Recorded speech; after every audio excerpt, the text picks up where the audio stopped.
actually as you develop in your faith, you become the person who God wants you to be. It's that sense when you feel fully alive.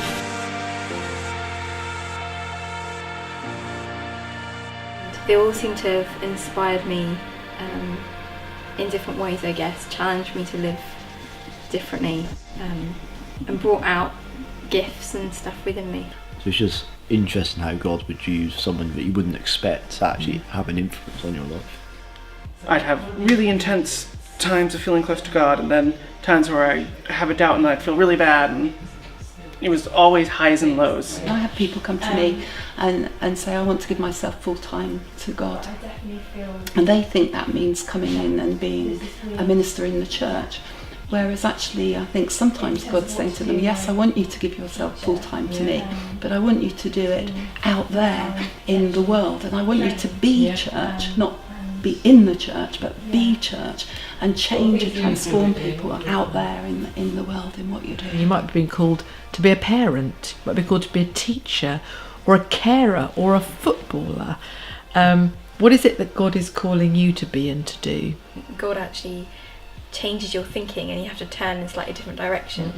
I look back over several years and I'm just like, oh, I started off there and God worked his way to here.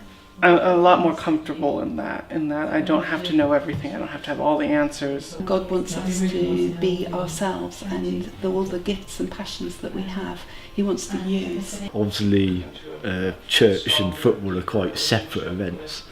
Obviously you try and referee with integrity and respect, like using the morals of Christianity sort of thing. Yeah.